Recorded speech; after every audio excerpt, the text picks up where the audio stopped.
பாமக தன்னுடைய ஏதோ ஒரு இடத்தில் அவர் தொடர்ந்து பலவீனப்பட்டு கொண்டே இருக்கிறது. அந்த கட்சியினுடைய இருப்பு என்பது கேள்விக்குறியை நோக்கி போகுது. அவர்கள் தனித்து நாம் ஒரு ஆட்சி அமைக்க முடியும் என்ற நிலைக்கு போன ஒரு கட்சி 2016 இன்று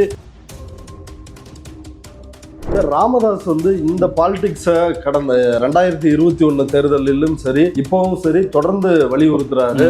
அதற்கான பின்னணி என்ன? நீங்க இப்ப ராமதாஸ் அவர்களை பொறுத்தவரை மகனுடைய நலனுக்காக டாக்டர் ராமதாஸ் ஒட்டுமொத்த வன்னியர்களையும் அடகு வைக்கிறாரா? நான் அப்படி தனிப்பட்ட முறையில்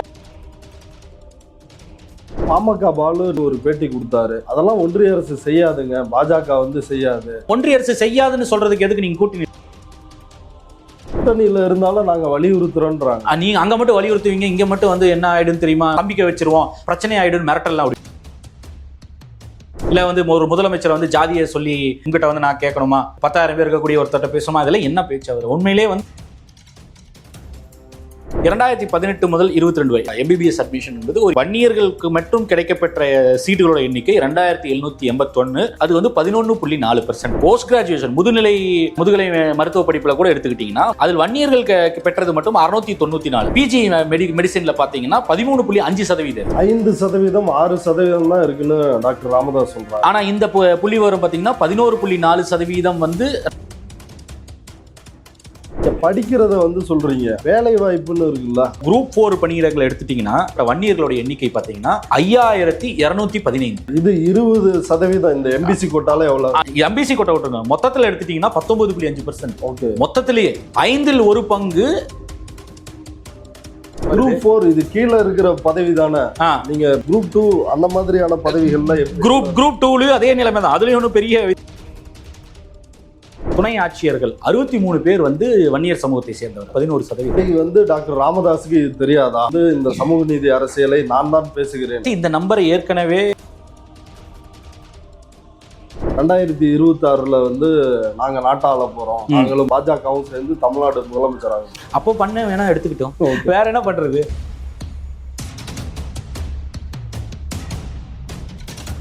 ட்ரைப்ஸ் பார்வையாளர்களுக்கு வணக்கம்.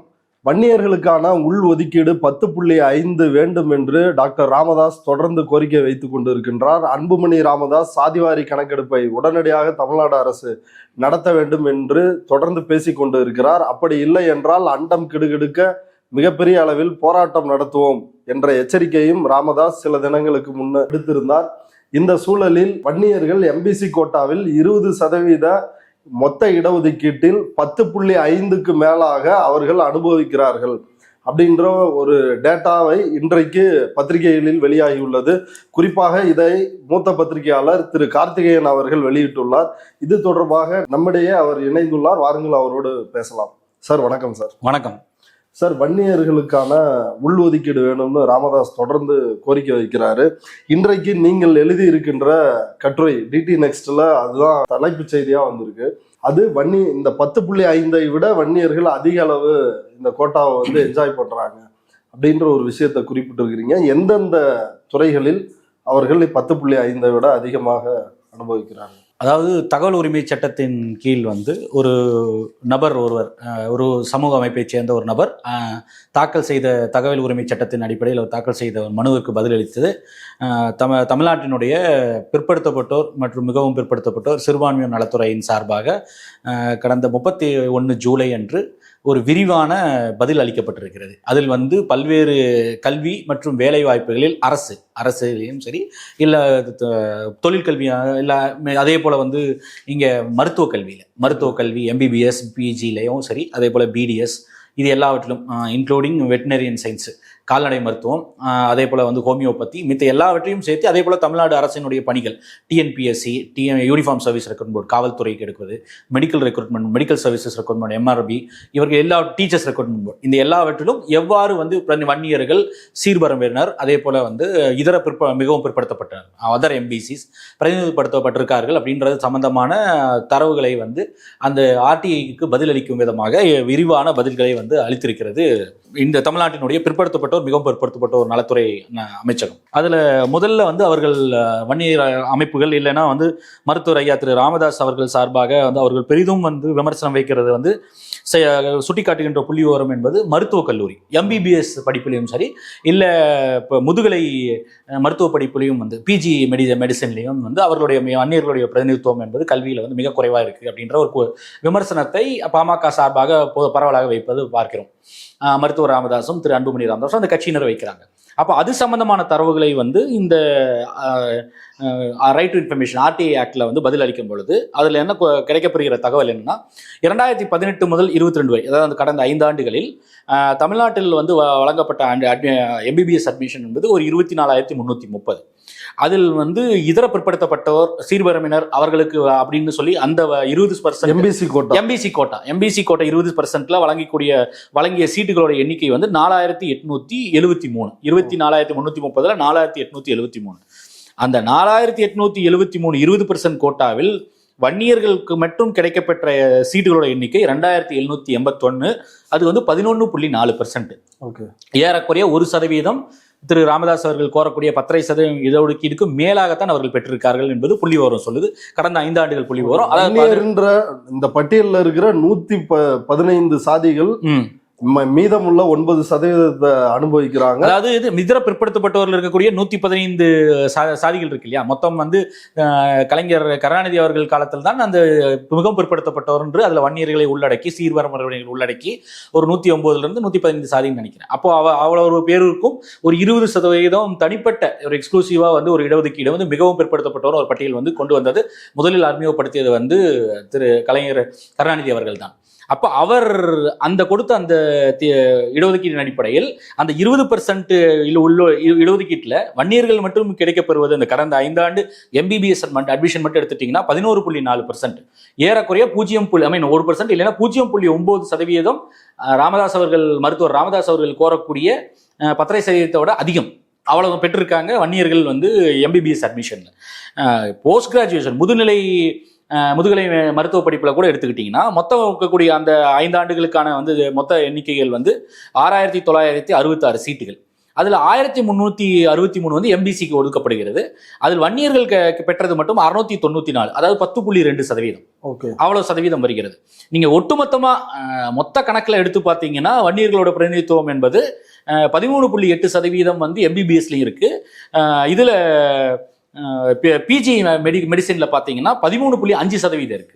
அப்போ இவர்கள் MBBSல வந்து சரியாக பிரதிநிதித்துவம் வன்னியர்களுக்கு வழங்கப்படவில்லை என்று சொல்லக்கூடிய கோரிக்கை இருக்கு இல்லையா, அப்போ ஒரு 4%, 5%, 6-7% இருந்தால் கூட வந்து குறைவு என்று எடுத்துக்கொள்ளலாம். அவருடைய விகிதாச்சாரத்துக்கு அடிப்படையில் இணையாக இல்லை, மிகவும் குறைவாக இருக்குன்னு எடுத்துக்கலாம். ஆனால் அந்த அவர்களுடைய பிரதிநிதித்துவம் என்பது 13% வந்து மொத்த சராசரி மொத்த எண்ணிக்கையில் இருக்கு. 20% மிகவும் பிற்படுத்தப்பட்ட ஒரு MBC ரிசர்வேஷன்ல எடுத்துக்கிட்டீங்கன்னாலும் 11.4% வந்து MBBSலையும் 10.2% வந்து பிஜி மெடிசன்லையும் வந்து ரிசர்வ் கேட்டகரியில MBCலேயே அவர்கள் பெறுகிறார்கள். இதை வந்து இந்த தரவுகள் என்பது அப்பட்டமாக இவர்கள் வைக்கக்கூடிய கோரிக்கை இருக்கு இல்லையா, இல்ல விமர்சனம் இருக்குல்ல, வன்னியர்களுக்கான பிரதிநிதித்துவம் என்பது மிக மிக குறைவு, அவர்களுக்கு சொற்பமான எண்ணிக்கையில் தான் இருக்குது என்பதை வந்து பொய்யாக்குகிறது. 5%, 6% தான் இருக்குன்னு டாக்டர் ராமதாஸ் சொல்றாரு. ஆனா இந்த புள்ளி விவரம் பாத்தீங்கன்னா 11.4% வந்து 2018 22 MBBSல பெற்றிருக்காங்க. பிஜியில பாத்தீங்கன்னா 10.2% சொல்லி தரவு, அரசு தரவு. இந்த தரவு பொய்யா இருந்தால் அவர் வழக்கு தொடுக்கலாம். தொடுத்த வந்து தகவல் கொடுத்த பப்ளிக் இன்ஃபர்மேஷன் ஆபீசருக்கு எதிராக நடவடிக்கை எடுக்கலாம், அரசுக்கு எதிராக நடவடிக்கை எடுக்கலாம். படிக்கிறத வந்து சொல்றீங்க, வேலை வாய்ப்புன்னு இருக்குல்ல, ஆமா, என்ன நம்பர் வேலை வாய்ப்பு எடுத்துக்கிட்டீங்கன்னா இன்ஃபேக்ட் வேலை வாய்ப்பு இன்னும் அதிகம். குறிப்பாக நீங்க இந்த இடஒதுக்கீடை பத்தி பேசும்பொழுது முக்கியமாக வந்து ஒரு விஷயம் வந்து சொல்ல வேண்டியது என்னன்னா, நீங்க அவர்கள் வந்து எத்தனை நீதியரசர்கள் இருக்கிறார்கள் உச்ச நீதிமன்றத்தில், உயர் நீதிமன்றத்தில், ஹையர் ஜுடிஷியரியில் இருக்காங்கன்னு கேட்குறாங்க, இல்லை வந்து IPS IASல கேட்குறாங்க. இந்த எண்ணிக்கை என்பது ஒரு சில 100 போஸ்டுகள் மட்டுமே இருக்கக்கூடியது. அதுலேயும் அவர்களுக்கு பிரதிநிதித்துவம் வேண்டும். அதே போல வந்து பொதுவாக நான் முதலிலே சொல்லிக்கொள்ள விரும்புறது என்னன்னா, வன்னியர்களுக்கு கூடுதலாக ரெப்ரசன்டேஷன் வேணும். அவன் உழைக்கும் வர்க்கம், பாட்டாளிகள் அதிகமாக இருக்கக்கூடியவர்கள், உழைக்கும் வர்க்கம் இருக்கக்கூடியவர்கள், பின்தங்கிய நிலையில் இருக்கக்கூடியவர்கள், அதில் மாற்றுக்கருத்தே இல்லை. அவர்களுக்கு சமூக மேம்பாடு வேணும், இன்னும் பிரதிநிதித்துவம் வேண்டும் என்பதில் எனக்கு மாற்றுக்கருத்தே இல்லை. ஆனால் அவர் இந்த நிலை என்ன, இவர்கள் வைக்க கோரிய கோரிக்கை 10% என்பது சரியா, இந்த பாமகவினுடைய இந்த கோரிக்கையும் அவர்கள் அனுபவிக்கக்கூடியதும் இல்ல அவர்கள் கிடைக்க பெற வேண்டியதும் சரியாக இருக்கிறதா என்பதுதான் இப்ப கேள்வியா வைக்கிறோம். மித்தபடி வன்னியர்களுக்கு இடஒதுக்கீடு கொடுக்க வேண்டும் என்பதுல வந்து மாற்று கருத்து இல்லை. அதே போல அவர்கள் அதிகமாக பிரதிநிதித்துவப்படுத்த வேண்டும் மாற்று கருத்து இல்லை. அப்போ கமிங் டு எம்ப்ளாய்மெண்ட் எடுத்துட்டீங்கன்னா இப்ப இந்த ஹையர் ஜுடிஷியரி, உயர்நீதிமன்றத்திலோ உச்சநீதிமன்றத்திலோ இல்லை IAS IPS இல்லை குரூப் 1 கூட எடுத்துக்கங்களேன், இது எல்லாமே வந்து ஒரு சில 100 போஸ்ட்டுகள்ல தான் வரும். மொத்தத்திலே எடுத்துட்டீங்கன்னா நம்ம ஹைகோர்ட்ல எடுத்துட்டீங்கன்னா 50 இருந்து 60 ஜட்ஜஸ் தான் இருப்பாங்க நம்ம மெட்ராஸ் ஹைகோர்ட்ல. இதே போலதான் ஒவ்வொரு இது சார்ட்டர்ட் ஹைகோர்ட் இருக்கு. அப்போ நீங்க லோயர் ஜுடிஷியரி அதற்கு கீழே எடுத்துக்கிட்டீங்கன்னா ஒரு சில 100கள்ல இருக்கும். அப்போ நீங்க இன்னும் இதே போலதான் மேல் மட்டத்தில் இருக்கக்கூடியது. ஆனா பெரும்பாலான வெகுஜன மக்கள் வந்து எந்த போஸ்ட்டை நோக்கி போறாங்கன்னா குரூப் 4, குரூப் 3, குரூப் 2 இந்த போஸ்ட்டுக்கு தான் வந்து அவர்கள் அதிகமான ஆர்வம் காமிச்சு போறாங்க. அந்த தரவை எடுத்து பார்த்தீங்கன்னா இவர்களுடைய பிரதிநிதித்துவம் என்பது மிக மிக அதிகமாகத்தான் இருக்கு. உதாரணத்திற்கு குரூப் 4 பணியிடங்களை எடுத்துட்டீங்கன்னா 2013 இருந்து 2022 வரை குரூப் 4 பணியிடங்களுக்கு வந்து தமிழ்நாட்டில் வந்து TNPSC சார்பாக தமிழ்நாடு அரசு பணியாளர் தேர்வாணையம் மூலமாக எடுக்கப்பட்ட மொத்த எண்ணிக்கைகள் பார்த்தீங்கன்னா 2013 இருந்து 22 வரைக்கும் 26,784 பணியிடங்கள் நிரப்பப்பட்டிருக்கு இந்த RTI தரவின்படி. அதில் மிகவும் பிற்படுத்தப்பட்ட வன்னியர்களுடைய எண்ணிக்கை பார்த்தீங்கன்னா 5,215. 26,784ல் 5,215 பேர் வந்து வன்னியர் சமூகத்தை சார்ந்தவர்கள்ன்றது அந்த தரவு சொல்லுது. குரூப் 4 பணியிடங்கள் இது 20% இந்த MBC கோட்டால எவ்வளவு? இதுல பாத்தீங்கன்னா MBC கோட்டா விட்டுருங்க, மொத்தத்துல எடுத்துட்டீங்கன்னா 19.5%. ஓகே, மொத்தத்திலேயே 5ல் 1 பங்கு 2013 இருந்து 2022 வரை குரூப் 4 பணியிடங்கள் நிரப்பப்பட்டதுல அந்த 10 ஆண்டுகள்ல தமிழ்நாட்டில் 5ல் 1 வந்து வன்னியராக இருந்திருக்கிறார். அதாவது 20%, ஏறக்குறைய 20%, 19.5% வந்து வன்னியர்கள் வந்து இடம்பெற்றிருக்காங்க. அதுல இந்த மொத்த எண்ணிக்கை எடுத்து எவ்வளவு பெரிய நம்பர் இது. ஓகே, இந்த கோட்டாவை தாண்டி ஓபன் கேட்டகரிக்கும் போயிருக்கிறாங்கன்றதுதான் இந்த நம்பர். இல்ல, இது மொத்தம் வரும்போது இது வந்து ஓபன் கேட்டகரியும் சேர்த்து தான் வருது மொத்தமாக கணக்கிடும் போது. இல்ல, மொத்தமாக கணக்கிட்டால் கூட நான் என்ன சொல்றேன்னா, நீங்க ஒரு மாநிலத்தில் 5ல் 1 பங்கு கொடுத்திருக்கீங்க. இது ஆக்சுவலா வந்து ராமதாஸ் அவர்களுடைய பழைய கோரிக்கை என்ன, வன்னியர்களுக்கு 20% இடஒதுக்கீடு கொடுக்க வேண்டும் எக்ஸ்க்ளூசிவாக அப்படின்றதா அவருடைய பழைய கோரிக்கை. அதே போல ஒன்றிய அரசனுடைய இதுல வந்து அது 2% அப்படின்றதா அவரோட பழைய கோரிக்கை.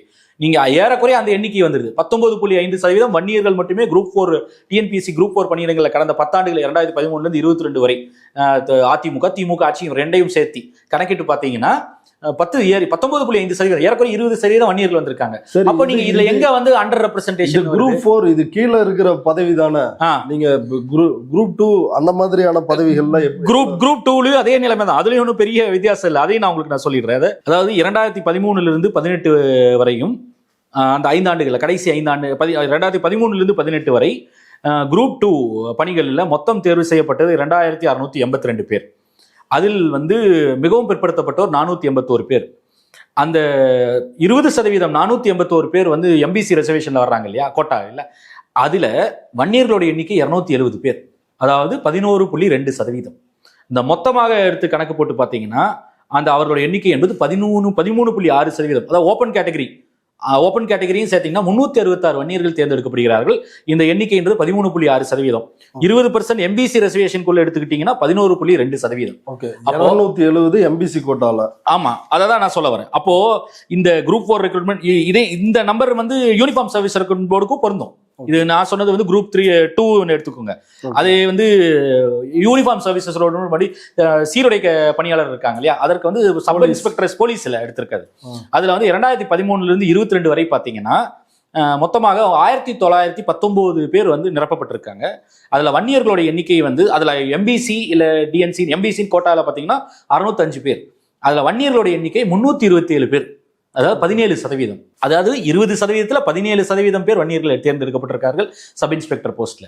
2013 இருந்து 22 வரை TNPSCயில் வந்து குரூப் 1, அதாவது வந்து முதல் நிலை தேர்வுகளில் தமிழ்நாடு பணியாளர் தேர்வாணையம் மூலமாக எடுக்கப்பட்ட மக்கள்ல எத்தனை பேர் வன்னியர்கள் இருக்கிறார்கள் அப்படின்ற சொல்லி ஒரு தரவை கேட்டிருக்காங்க. அதன் அடிப்படையில் பார்த்தீங்கன்னா தமிழ்நாட்டில் ஆஸ் ஆன் டேட் இன்றைய அளவில் வந்து துணை ஆட்சியர்கள் அவர்களுடைய எண்ணிக்கை வந்து டெப்டி கலெக்டர்ஸோட எண்ணிக்கைகள்னு பார்த்தீங்கன்னா மொத்தம் வந்து 542 பேர். அதில் 63 பேர் வந்து வன்னியர் சமூகத்தை சேர்ந்தவர்கள், அதாவது 11%. அப்போ எங்கே வந்து அண்டர் ரெப்ரசன்டேஷன் இங்கே இருக்குது அப்படின்றது இந்த புள்ளி விவரம் வந்து செப்டம்பர் 1, 2023 வரைக்கும். இருக்கக்கூடிய புள்ளி விவரம். டெப்டி கலெக்டர்ஸோட எண்ணிக்கை தமிழ்நாட்டில் வந்து குரூப் 1ல 542 பேர், அதில் 63 பேர் வந்து வன்னியர்கள். அதில் வந்து அவர்களுடைய விகிதாச்சாரம் பார்த்தீங்கன்னா மொத்தத்தில் எடுத்து பார்த்தீங்கன்னா 11.6% வருது. அப்போ இங்கே எங்கே அண்டர் ரெப்ரஸன்டேஷன் இருக்கிறது என்பதுதான் நான் கேள்வி. சில இடங்களில் வந்து பார்த்தீங்கன்னா இப்போ சட்டக்கல்லூரியில் வந்து சேர்றதுல பார்த்தீங்கன்னா பிற்படுத்தப்பட்டோருக்கான மிகவும் பிற்படுத்தப்பட்டோருக்கான ரெப்ரஸன்டேஷன் பார்த்தீங்கன்னா 9%, 9லேருந்து 10க்குள்ள தான் இருக்கு. அதில் மாற்றுக்கருத்து இல்லை. ஆனால் அது கூட நீங்கள் சொல்லக்கூடிய 5லேருந்து 6% இல்லை. நீங்கள் சொல்லக்கூடிய 10.5% அருகாமையில் தான் இருக்கு. அதை விட 1% தான் குறைவாக இருக்கு. அது நம்ம சரின்னு சொல்லலை. அவர்களுடைய சதவீதம் உயர்த்தப்பட வேண்டும், வன்னியர்களுக்கு அதிகமான பிரதிநிதித்துவம் வேண்டும் என்பதில் மாற்றுக்கருத்து இல்லை. ஆனால் கேள்வி என்பது இதற்கு வந்து நீங்க இப்ப ஏற்கனவே பெறக்கூடிய எண்ணிக்கை என்பது ஏற்கனவே வந்து அமைச்சர் சிவசங்கர் இந்த விஷயத்தை தான் சொன்னார். முன்பு தர்மபுரி எம்பி செந்தில்குமார் இந்த 10% வந்து பிரச்சனையை ஆரம்பித்தப்போ திரு எடப்பாடி பழனிசாமி அவர்கள் காலத்துல இந்த பிரச்சனையை ஆரம்பிச்சவும் அவரும் அதே தான் சொன்னார். இப்ப இன்றைய அமைச்சர் சிவசங்கரும் அதே தான் சொன்னார். அவர்கள் பெறக்கூடியது என்பது நீங்கள் கேட்கக்கூடிய 10% விட அதிகம். இந்த எக்ஸ்க்ளூசிவ் ரிசர்வேஷன், இந்த கம்பார்ட்மெண்டல் ரிசர்வேஷன் 10% இன்டர்னல் கொண்டு வருவதன் மூலமாக வன்னியர்களுக்கான பிரதிநிதித்துவம் என்பது குறைவதற்கான வாய்ப்பு இருக்கின்றது. அப்ப இந்த தரவுகளை வைத்து பார்க்கும் பொழுது அவளுக்கு குறைவதற்கான வாய்ப்புகள் அதிகமா இருக்கிறது என்பதுதான் நமக்கு தெரியும். இது நஷ்டம் தான் வன்னியர்களுக்கு. எங்க வந்து அதை பெரிய அளவுக்கு பாதிக்கப்படும் வச்சுக்கோங்கன்னா, விழுப்புரமோ, திருவண்ணாமலை, கடலூர், இந்த மாதிரி கள்ளக்குறிச்சி, இந்த பகுதி பின்தங்கிய பகுதிகளாக இருக்க மாநில திருவண்ணாமலையில எடுத்துக்கிட்டீங்கன்னா அதிகமாக எங்க இந்த பாதிப்பு ஏற்படுத்தும், இந்த 10% குறையறதுல வரும்னு பார்த்தீங்கன்னா காலேஜ் அட்மிஷன், இல்லை அங்க இருக்கக்கூடிய உள்ளூர்ல அங்க இருக்கக்கூடிய மித்த பணிகள் இருக்கும் இல்லையா, கடைநிலை ஊழியர்னு இல்லை, அதற்கு மேல கூட இருக்கலாம், இல்லை ஒரு கண்டக்டர் டிரைவர் பணியில சேர்றதாகட்டும், இல்லை அங்க இருக்கக்கூடிய வேறு பணிகள் அது போன்ற பணிகள்ல சேரும் பொழுது அங்க பிரதிநிதித்துவம் என்பது இவர்களுக்கு மிக மிக குறைவா போயிடும். அப்போ அந்த அரசு பணிகளுக்கு போக வந்து எத்தனிக்கக்கூடிய வன்னியர் சமூகத்தை சேர்ந்த இளைஞர்களுக்கு வந்து பெரிய பின்னடைவாக ஏற்படும். அப்போ அங்கே காலேஜில் போய் அட்மிஷனுக்கு போய் ஒருத்தர் தர்மபுரியிலையோ இல்லை விழுப்புரத்துலையோ இல்லை திருவண்ணாமலையிலோ போய் கேட்குறாங்கன்னு வச்சுக்கோங்க, 10% தான் அங்கே வந்து அவங்க ரெப்ரஸன்டேஷன் பார்த்தீங்கன்னா ஏறக்குறைய 30-40% கூட இருக்கலாம். அங்கே நீங்கள் 10%ல சுருங்க வேண்டியிருக்கும். அந்த கோட்டா முடிச்சுட்டு இப்போ மித்தவங்களுக்கு கொடுத்ததுக்கு அப்புறம் மெஞ்சி இருக்கக்கூடியது மட்டும்தான் உங்களுக்கு வரும். அப்ப அந்த ஒரு பெரிய பிரச்சனையை நீங்க அங்க எதிர்நோக்கிட்டு இருக்கீங்க. அதை புரியாமல் வந்து நீங்கள் மொத்தத்துல 10%க்குள்ள சுருக்கணும்னு நினைப்பது. சார், என்னோட கேள்வி வந்து அதான், இதை வந்து டாக்டர் ராமதாஸுக்கு இது தெரியாதா? 30 ஆண்டுகளுக்கு மேல வந்து இந்த சமூக நீதி அரசியலை நான் தான் பேசுகிறேன் அப்படின்னு தொடர்ந்து பேசிட்டு வர்றாரு. இந்த நம்பர்ஸ் வந்து அவருக்கு தெரியாதா? இந்த நம்பரை ஏற்கனவே வந்து திமுக சார்பாகவும் அதிமுக சார்பாகவுமே சொல்லியிருக்கிறாங்க முன்னாடியே. அதிமுக சமீபத்தில் அமைச்சர் எஸ் சிவசங்கர் சொல்றப்ப திண்டிவனத்துல நாங்க குரல் கொடுத்தனாலதான் நீ அமைச்சரா இருக்கிற அப்படின்னு அன்புமணி ராமதாஸ் பேசினாரு. என்ன குரல் கொடுத்து இவர் என்ன எதிரில் கேண்டிடேட் தானே போட்டு வச்சாங்க, இவங்கள ஜெயிக்க வச்சாங்க திரு சிவசங்கர் அவர்களை. என்ன வேடிக்கை இது! எதிரணியில நின்று அதிமுக கூட்டணியில நின்று நீங்க அவருக்கு எதிராக கேண்டிடேட்டை ஸ்ட்ராங்கா நிறுத்தி வந்து தோக்கடிக்கணும்னு ட்ரை பண்ணிட்டு அவர் ஜெயிச்சதுக்கு அப்புறம் நாங்க குரல் கொடுத்ததுனால ஜெயிச்சிட்டேன்னு சொன்னா இது எவ்வளவு பெரிய காமெடியா இருக்கு. இன்ஃபேக்ட் வந்து நியாயமா பார்த்தா குரல் கொடுத்து ஜெயிக்க வச்சதுன்னா வந்து திமுக வந்து 2004 இவர்களுக்காக குரல் கொடுத்து ஐக்கிய முற்போக்கு கூட்டணியாக பரஸ்பரம் 2 கட்சிகளும் சேர்ந்து பயணித்து வந்து பெரிய வெற்றியை பெற்றாங்க இல்லையா. அப்படி வேணா பேசலாமே ஒழிய, நான் எதிரணியில நின்று கேண்டிடேட்டை நிறுத்தி தோத்துட்டு சிவசங்கர் ஜெயிச்சதுக்கு நான் தான் காரணம் அப்படின்னு சொல்லி பேசுவதெல்லாம் வந்து முதல்ல பெரிய வேடிக்கை தான். சார், ராமதாஸ் வந்து இந்த பாலிடிக்ஸை கடந்த 2021 தேர்தலிலும் சரி இப்பவும் சரி தொடர்ந்து வலியுறுத்துறாரு. அதற்கான பின்னணி என்ன? நீங்க இப்ப ராமதாஸ் அவர்களை பொறுத்தவரை வந்து திரு அன்புமணி ராமதாஸ் அவரும் அடுத்த தலைமுறை அவரை முன்னிறுத்தி இப்ப முதல்வர் வேட்பாளராக 2016 மாற்றம் முன்னேற்றம்னு பாமகவிற்கு ஒரு வாய்ப்பளியுங்கள், ஆட்சி அமைப்பதற்குன்னு ஒரு முயற்சியை எடுத்து பார்த்து அதில் ஒரு பெரிய படுதோல்வி அடைந்து ஒரு சீட்டு கூட அவங்களால வெற்றி பெற முடியல. அப்போ ஒரு பெரிய பின்னடைவை சந்தித்தார். அப்போ தனித்து வாய்ப்பில்லை அப்படின்ற பொழுது கூட்டணி தான் நமக்கு இனிமேல் வந்து நிரந்தரம் என்ற ஒரு புள்ளிக்கு நோக்கி தள்ளப்படுகிறார். அப்ப 2019 மீண்டும் வந்து அதிமுக தலைமையிலான கூட்டணியில வந்து இணைகிற ஐக்கியமாகறாங்க தனியா இருந்தவங்க. அப்போ அங்க வந்து பாமக, பாஜக, அதிமுக, தேமுதிக இவர்கள் அத்தனை பேரும் நின்றும் அந்த முறையும் வெற்றி பெறல. அங்கேயும் வந்து ஒரே ஒரு சீட்டு தேனி தான் பாமகவும் அதிமுக எல்லோருமே தோல்வி அடைகிறாங்க. அப்ப 2021 மீண்டும் வந்து அதிமுக தலைமையிலான கூட்டணியில் ஒரு சட்டமன்ற தேர்தலை சந்திக்கிறாங்க. அங்கேயும் வந்து பெரிய ஒரு அளவுக்கு சோபிக்கல. இவர்களுக்கு பாமகவிற்கு எதிர்பார்த்த அளவுக்கு வரல. அவர்களுக்கு மொத்தம் இப்ப இருக்கக்கூடிய 5 எம்எல்ஏக்கள் தான் சட்டமன்றத்தில் இருக்காங்க. அப்போ பாமக தன்னுடைய ஏதோ ஒரு இடத்தில் வந்து அவர் தொடர்ந்து பலவீனப்பட்டு கொண்டே இருக்கிறது.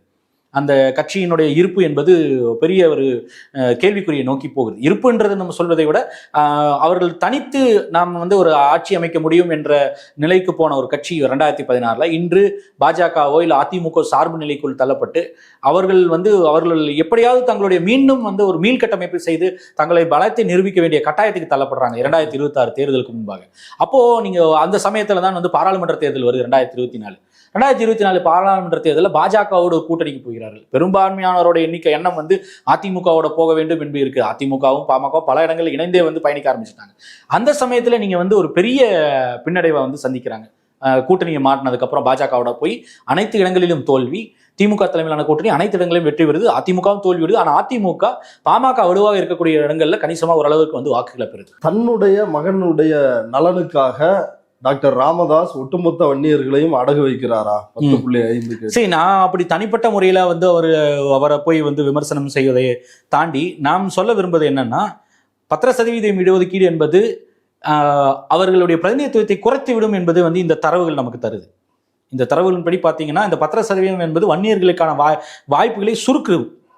மாறாக இப்ப இருக்கக்கூடிய நிலையில அவர்கள் அதிகமாக பெற்றுக்கொண்டிருக்கிறார்கள்.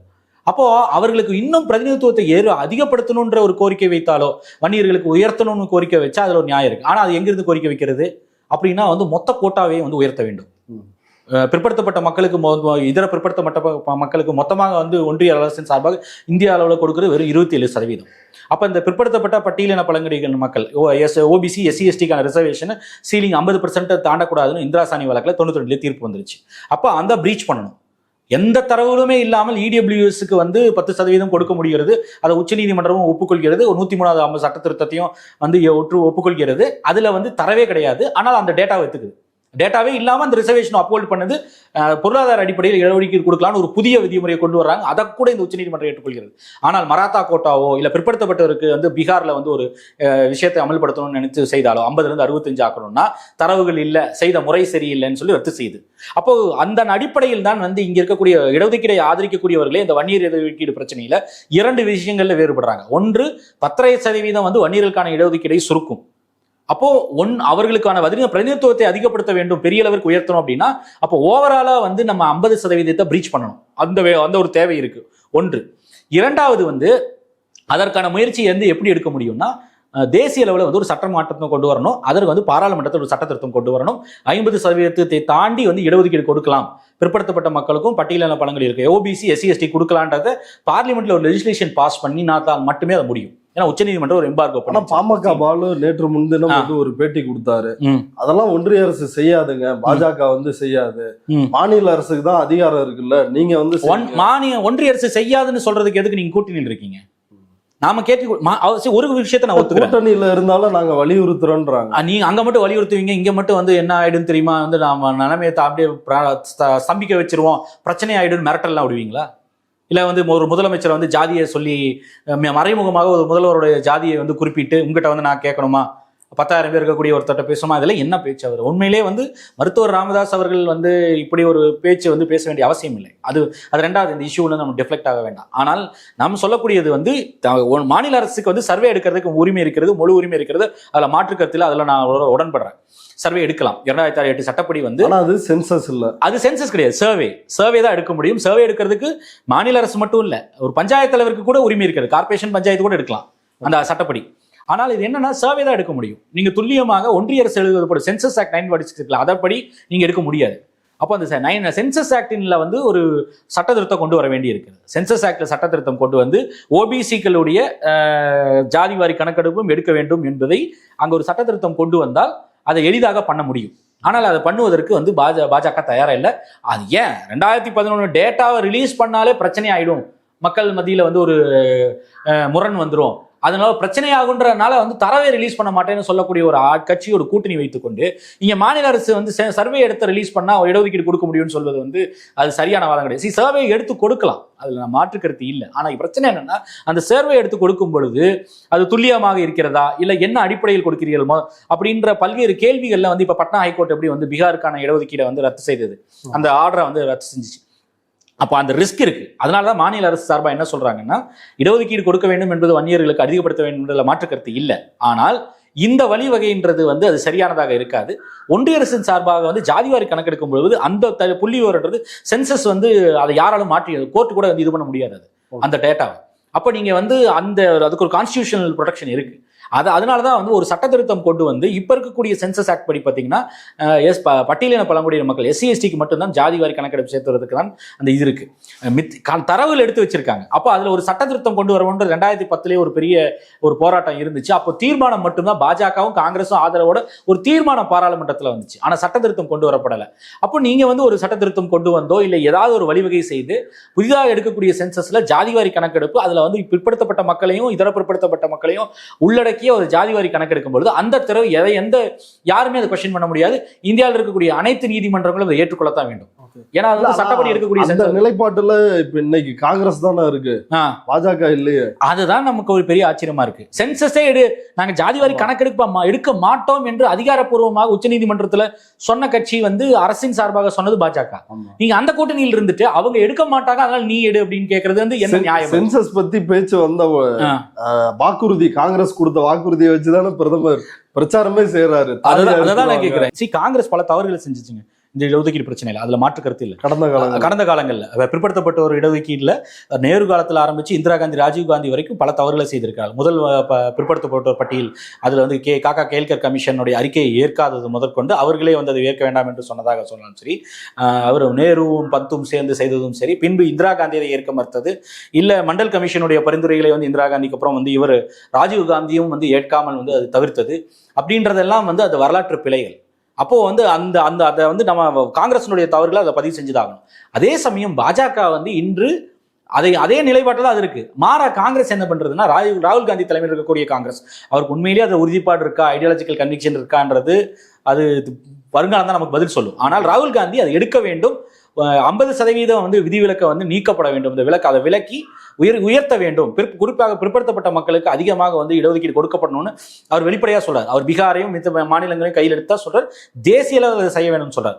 அப்போ இந்த நிலைப்பாட்டில் இருக்கக்கூடியது காங்கிரஸும் இருக்கு, திமுகவும் இருக்கு, இருக்கக்கூடிய பாமக, விடுதலை சிறுத்தைகள், இடதுசாரிகள் எல்லாருமே இருக்காங்க.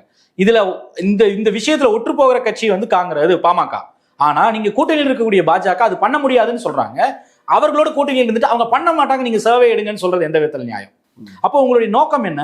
இப்போ வந்து சர்வே எடுத்தா நிக்காது. அவங்க ஒரு பிளான் சொல்றாங்கல்ல, 24 எலெக்ஷன்ல இப்ப சொன்னாங்கல்ல, 2026 வந்து நாங்க நாட்டாள போறோம், நாங்களும் பாஜகவும் சேர்ந்து தமிழ்நாடு முதலமைச்சராக போறோம். அப்போ பண்ண வேணா எடுத்துக்கிட்டோம், அப்படிதான் பண்ண முடியும். வேற என்ன பண்றது? இல்ல நீங்க அவர்கள் ஆட்சிக்கு வந்து அவர்கள் செய்த பண்ணிட்டு போட்டோம். இதுல அடிப்படையா இன்னொரு கேள்வி இருக்குது, என்னுடைய இறுதி கேள்வியும் கூட. இந்த MBCல 116 ஜாதிகள் இருக்காங்க. அதுல வன்னியர் என்ற ஒரு பிரிவுக்கு மட்டும் 10.5 ராமதாஸ் கேட்கிறாரு. இப்ப நாங்க இத்தனை கோடி பேர் இருக்கிறோம் அப்படின்றதற்காக இடஒதுக்கீடா இல்ல பிற்படுத்தப்பட்ட தன்மைக்காக இடஒதுக்கீடா? அப்படி பார்க்கும் பொழுது இந்த 115 ஜாதிகள் வன்னியர் தவிர்த்த மற்ற ஜாதிகளை விட பின்தங்கியவர்களா? இப்ப உதாரணத்துக்கு பட்டியல்ல இருக்கிற அருந்ததியர்கள் பின்தங்கிய நிலைமை காரணமாக அவங்களுக்கு தனி உள்ஒதுக்கீடு இருக்கு. அப்படி கொடுக்க தகுதியானவர்களா வன்னியர்கள்? இல்ல, அந்த அருந்ததி உள்ஒதுக்கீடோட வந்து ஒப்பிட முடியாது. இன்ஃபேக்ட் அருந்ததி உள்ஒதுக்கீடு கலைஞர் கொண்டு வந்த அந்த 3%, அது ஏன்னா பட்டியலின மக்கள் உதாரணத்துக்கு சொல்றேன். அதுதான் அப்போ வந்து பட்டியலின மக்களை வந்து பிரதிநிதித்துவப்படுத்தக்கூடிய சில கட்சிகளை எதிர்த்தாங்க. அதை மீறி வந்து கலைஞர் அருந்ததிகளுக்கு கொடுக்க வேண்டும் அப்படின்னு சொன்னது வந்து அதுக்கு ஒரு கமிஷன் போட்டாரு. அதற்கப்புறம் அந்த கமிஷன் போட்டு அதன் அடிப்படையில் தரவுகளை எடுத்து அந்த தரவுகளின் அடிப்படையில் தான் அந்த இடஒதுக்கீடு வழங்கப்பட்டது. நேற்று வந்து உச்சநீதிமன்றம் அதை ஏற்றுக்கொண்டுள்ளது. அது சரி, மாநில அரசுகள் பட்டியலின மக்களுக்கு உள்ளொதுக்கீடு செய்ய உரிமை இருக்கிறதுன்னு உச்சநீதிமன்றத்தோட அங்கீகாரமே வந்து வாங்கிட்டாங்க. கலைஞர் கொண்டு வந்ததுக்கு வந்து பெறப்பட்டது. அப்போ அது வேற. அதுல எப்படின்னா, அருந்ததிகளை பொறுத்தவரை பார்த்தீங்கன்னா பட்டியலின மக்கள்லயே இருக்கக்கூடிய பட்டியலின மக்கள்ல மொத்தத்துல அந்த சமூகத்திலேயே மிகவும் தாழ்ந்த நிலையில் இருக்கக்கூடியவர்களாக இருக்காங்க, தாழ்த்தப்பட்ட மக்களாக இருக்காங்க. அவர்கள் வந்து சமூக ரீதியாக அவர்களோட இன்டகிரேட் ஆகிறது மிக மிக கடினமாக இருக்கு. அவர்களுடைய சமூக கல்வியினுடைய நிலைன்னு பார்த்தீங்கன்னா மிக மிக அவலம் படுமோசமாக இருக்கு. அதன் அடிப்படையில் கொடுக்கப்பட்டது. அதனால தான் உச்சநீதிமன்றம் ஏற்றுக்கொண்டது. அது விரிவான தரவுகளை தயார் செய்து. இங்க நீங்க அப்படி அந்த ஆர்குமெண்ட்டை வச்சீங்கன்னு வச்சுக்கோங்களேன், இந்த ஸ்டாட்டிஸ்டிக்ஸே உங்களோட இடஒதுக்கீடு டிஃபீட் பண்ணிடும். ஏன்னா உங்க ரெப்ரஸன்டேஷன் பார்த்தீங்கன்னா 11%, 13%, 18% வரைக்கும் இருக்கு. சிலதுல வந்து 20% வரைக்கும் வர்றீங்க. அப்ப 5ல் ஒருத்தர் 20% ரிசர்வேஷன் இருக்கக்கூடிய ஒரு TNPSCல குரூப் 4ல இருக்கக்கூடிய ஒரு கம்யூனிட்டிக்கு ரெப்ரஸன்டேஷனே இல்லைன்னு அடிப்படையில் எப்படி போய் கேட்பீங்க நீங்க? மொத்த விகிதாச்சாரத்துல முடிஞ்சிடும். அததான் சொல்றேன், அந்த ரிஸ்க் இருக்கு. அந்த மொத்த விகிதாச்சார அடிப்படையில பெரிய அளவு மக்களுக்கு வந்து பிரதிநிதித்துவம் இல்ல இது அப்படின்னா அதற்கு இடஒதுக்கீடு கொடுக்கணுன்றதுல மாற்றுக்கருத்தே இல்லைங்க. விகிதாச்சார அடிப்படையில் ப்ரொபோர்ஷனல் ரிசர்வேஷன் கொடுப்பதுன்ற மாற்றுக்கருத்தையில் அதில் நான் உடன்படுறேன். எனக்கான இந்த எண்ணம் தான். ஆனால் நீங்கள் வைக்கக்கூடிய கோரிக்கை என்பது இந்த 10% வந்து கொடுத்தே ஆகணும், இதை பெற்றே ஆகணும்னு சொல்லி பேசுவதற்கு இல்லையா, அந்த பாமக எடுக்கக்கூடிய ஸ்டாண்ட் என்பது இன்றைய நிலையை விட இன்னும் அவர்களை பலவீனப்படுத்தக்கூடிய நிலையாக போய்விடுமோ என்ற அச்சம் இருக்கு. அதனாலதான் அதை தவறுன்னு சொல்றோம். நீங்க இன்னும் அதிகப்படுத்தணும்னு கேட்கலாம்னா வந்து அதற்கான விரிவான ஜாதிவாரி கணக்கெடுப்பு நடத்தி அந்த தரவுகளின் அடிப்படையில் பண்ணலாம். ஆனா இப்ப இருக்கக்கூடிய டேட்டா ஆர்டிஐல எடுத்தபடி பாத்தீங்கன்னா நீங்க கேட்கிற 10% நிக்குமான்ற சந்தேகம் இருக்கு.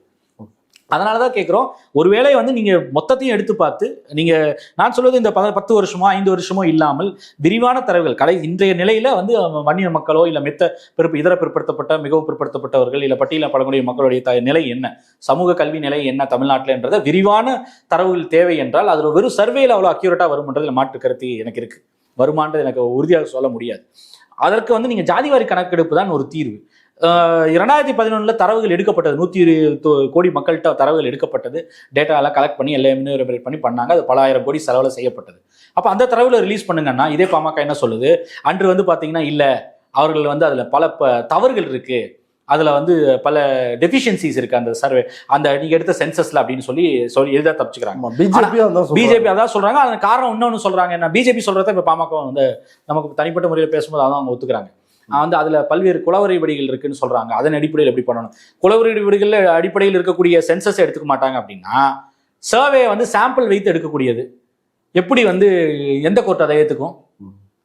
அதையும் மீறி வந்து நீங்க வந்து பாத்தீங்கன்னா இந்த சட்டத்தை எடுத்துட்டு போனீங்கன்னா இந்த டேட்டாவை எடுத்துட்டு போய் யாரோ ஒருத்தர் போடுறாங்கன்னு வச்சுக்கோங்க, ஒருத்தர் இம்ப்ளீட் பண்ணி பெட்டிஷனை சேலஞ்ச் பண்றாங்க அப்படின்னா அது எப்படி நிற்கும்? அதனாலதான் சொல்றோம் விலாவரியாக ஒரு ஆய்வை மேற்கொள்ளணும். அதுக்கு வந்து சென்சஸ் தான் சரியான முறை. அதை எடுக்கிறக்க சொல்லி ஒன்றிய அரசு ஏன் கேட்க மாட்டேன்றீங்க? கூட்டணி கட்சியான பாஜக இடஒதுக்கீடு எதிர்நிலையிலேயே தொடர்ந்து செயல்படக்கூடியது. இன்று நாங்கள் இல்லை அப்படின்லாம் பேசிக்கிட்டு இருக்காங்க. ஆனால் அந்த கட்சியோடு ஏன் ஜாதிவாரி கணக்கெடுப்பு எடுக்க மாட்டேன்றீங்கன்னு கேள்வி இதுவரை கேட்கல. ஜாதிவாரி கணக்கெடுப்பு எடுப்பணும், அதுல எனக்கு மாற்று கருத்தில் அதுல நாங்கள் உடன்படுறோம்னு ராமதாஸ் அவர்கள் பேசுகிறார். அது வந்து அவர் காலங்காலமாக வைக்கக்கூடியது. அதே தான் திராவிட கட்சிகள் அனைத்துமே சொல்றாங்க. விடுதலை சிறுத்தைகள், அம்பேத்கரையோ, பொது உடைமையோ திராவிட கட்சியில் எல்லாருமே வைக்கக்கூடிய, பெரியாரிய இயக்கங்கள் எல்லாருமே வைக்கக்கூடிய வாதம் அது. அதை அவர் ஏற்றுக்கொள்கிறார்ல. அப்போ அந்த வாதத்தை ஏற்றுக்கொள்கிறார்னா அதை ஏன் வந்து ஒன்றிய அரசு பண்ண சொல்லி கேட்க மாட்டேங்கிறீங்க? கூட்டணி கட்சியாக இருக்கக்கூடிய சந்திரபாபு நாயுடுவோ இல்ல நிதிஷ்குமாரோ ஒரு பட்ஜெட்டையே வந்து நாட்டுக்காக போடக்கூடிய பட்ஜெட்டை 2 மாநிலத்துக்காக போட்டு பெற முடியுது. உங்ககிட்ட சீட் இல்ல, அது வேற விஷயம். மோடியோடு அவர் அந்த மேடையில ஒரே மேடையில் ஏறும் பொழுது இதெல்லாம் ஒரு 10 கோரிக்கையில இதுவும் ஒரு கோரிக்கையா வச்சு வலியுறுத்தினாரு. அதுக்கு மோடி காதல் விழுந்துச்சானே தெரியலையே. சரி, வலியுறுத்தினீங்களா, விளைவு என்ன அதை கேட்கணும்ல. உங்களோட கூட்டணியில் இருக்கோம், நாங்க வந்து உங்களோட லாயலா வந்து கூட்டணி இருக்கோம், அதிமுகவை உதிரித்தள்ளி உங்களோட கூட்டணிக்கு வந்திருக்கோம், சீட் இருக்கோ இல்லையோ, நீங்க சந்திரபாபு நாயுடுக்கு நிதிஷ் போட்ட மாதிரி எங்களுக்காக பட்ஜெட்லாம் போட வேணாம், தமிழ்நாட்டுக்கு சேர்த்து கொடுக்காதீங்க, ஆனால் குறைந்தபட்சம் இந்த கோரிக்கையை நிறைவேற்றுங்க, ஜாதிவாரி கணக்கெடுக்க வந்து அமல்படுத்துங்க, அதை வந்து சென்சஸ்ல விரைவா சென்சஸ் எடுங்க, அதில் ஜாதிவாரி கணக்கெடுப்பு எடுக்கப்படும்னு ஒரு அறிவிப்பு வெளியிடுங்கன்னு சொல்லி வழங்கி பெற வேண்டியதான உறுதியை பெறலாம்ல. இல்ல தனிப்பட்ட முறையில் நான் வந்து பிரதமரோடு என்னுடைய பிரதமரின் நண்பர்னு சொல்றாரு இல்லையா மருத்துவர் ராமதாஸ் ஐயா அவர்கள். அப்போ அவர் வந்து நான் தனிப்பட்ட முறையில் உரையாடினேன், ஜாதிவாரி கணக்கெடுப்பு எடுப்போம் என்று எனக்கு உறுதி அளிச்சிருக்கார். இந்த தேதிக்குள் எடுத்து இவ்வளவு விரைவாக வந்து வன்னியர்களுக்கு இடஒதுக்கீடு வந்து கிடைக்கப்படுவதற்கு நாங்கள் வழிவகை செய்வோம்னு எனக்கு உறுதி அளிச்சிருக்காருன்னு சொல்ல முடியுமா? அங்க கேட்கவே மாட்டேன்றீங்களே. இங்க வந்து மாறா வந்து இப்ப நம்ம பேசிட்டு இருக்கக்கூடிய அந்த தரவுகள் ஆர்டிஐ டேட்டா படி வந்து அவர் அதிகமான பெனிஃபிட்டை பெற்றிருக்காங்கன்னு தரவுகள் தெரியுது இல்லையா? இந்த தரவுகள் எல்லாம் வந்து இந்த பெனிஃபிட்டை எங்கிருந்து பெற்றாங்க? 20% இடஒதுக்கீட்டுல தானே. அப்ப இந்த 20% பிற்படுத்தப்பட்ட ஒரு இடஒதுக்கீட்டுல அதிகமா பெறீங்கல்ல, அதை வந்து யார் கொடுத்தது? அதை கேட்டோம்னு வச்சுக்கோங்க, உடைய கட்சிக்காக பேசுறாங்க. அதுக்காக நான் போகவே விரும்பல. அதனாலதான் நான் கேட்கிறேன், பெனிஃபிட்டை வந்து குறைந்துரும் அப்படின்னு தெரிஞ்சதுக்கு அப்புறம் திருப்பியே அதை இன்ஸ்டியூஸ் பண்றீங்க. அப்போ உங்களுடைய நோக்கம் வந்து வன்னியர் மக்களுக்கு வந்து அதிகமாக பலன்கள் போய் சேர வேண்டுமா, இல்லை இந்த இடஒதுக்கீடை நான் தான் பெற்று தந்தேன் என்று அதை வந்து அரசியல் ரீதியாக ஒரு முன்னெடுப்பை மட்டும் வைக்கணுமா அப்படின்ற ஒரு கேள்வியை வந்து எதிர்கட்சிகள் சார்பாக வைப்பாங்க இல்லையா? இதைத்தான் வந்து திமுக சார்பாக அவங்க கேட்கறாங்க, இல்ல மித்த கட்சிகள் கேட்கறாங்க இல்லையா, இவர் பாமக விமர்சிக்கக்கூடியவர்கள். அப்போ இந்த கேள்வியை அவங்க வைக்கும்போது அந்த பதில் என்ன? அப்போ வந்து உங்கள் மீது வந்து ஒரு நெகட்டிவான விமர்சனம் தானே வரும். அப்போ நீங்க உண்மையிலேயே ஐடியலி உங்க கோரிக்கை வந்து ஜாஸ்தி வேணும்னா அப்போ வன்னியர்களுக்கான இடஒதுக்கீடு இன்னும் அதிகப்படுத்துங்க அப்படின்ற கோரிக்கை வைங்க. அப்போ வந்து 50%, அதுக்கு முதல் கட்டமாக வந்து என்ன முயற்சி எடுக்கணும், 50% சீலிங்கை லிஃப்ட் பண்ண சொல்லி கேட்கணும். அதை வந்து டெல்லியில தானே கேட்கணும். இங்க வந்து தமிழ்நாட்டில் வந்து நீங்க சர்வே எடுக்க சொல்லின்றது வந்து அப்போ வந்து பிரச்சனையை நீங்கள் சுருக்கி ஒரு அரசியலாக மட்டும் வந்து கொண்டு போக நினைக்கிறது வந்து தவறுன்றதானே எதிர்கட்சிகள் உங்க மேல விமர்சனம் வைப்பாங்க. இப்போ முதல்ல போய் அங்க விமர்சனம் வைங்க, அங்க போய் வந்து கோரிக்கை வைங்க, காஸ்ட் சென்சஸ் எடுக்க சொல்லி கேளுங்க. அதன் அடிப்படையில் வந்து நீங்க ஒரு தீர்வு கேட்டு நம்ம அதை உயர்த்தி சீலிங்கை லிஃப்ட் பண்ணிட்டு பிற்படுத்தப்பட்ட மக்களுக்கு இதர பிற்படுத்தப்பட்ட மக்கள் ஓபிசிஸ்க்கான சீலிங்கை வந்து 27% மேலே உயர்த்துவோம். 50% ரிசர்வேஷன் சீலிங் லிஃப்ட் ஆயிடுச்சுன்னா ஓபிசிக்கள் எவ்வளோ இருக்கும், இப்போ இவங்க பீகாரில் பண்ண மாதிரி இல்லை நாடு முழுக்க என்ன நிலை என்பது தெரிஞ்சிடும். அப்போ அதன் அடிப்படையில் அதுக்கேற்ற மாதிரி வந்து விகிதாச்சார அடிப்படையில் இடஒதுக்கீடு வந்து உயர்த்திக்குவோம். அப்போ உயர்த்தும் போது நிச்சயமாக வன்னியர்களுக்கு அவர்கள் உரிமையோடு கிடைக்கப்பட வேண்டிய அந்த இடஒதுக்கீடு கிடைச்சிரும்ல. அந்த கோரிக்கை வைங்கன்னு தான் கேட்குறோம். ஓகே சார், இவ்வளவு நேரம் நம்முடைய ட்ரைப்ஸ் பார்வையாளர்களுக்காக இந்த வன்னியர் உள்ஒதுக்கீடு தொடர்பான பல்வேறு விவரங்களை பகிர்ந்து விட்டதுக்கு மிக்க நன்றி சார். நன்றி.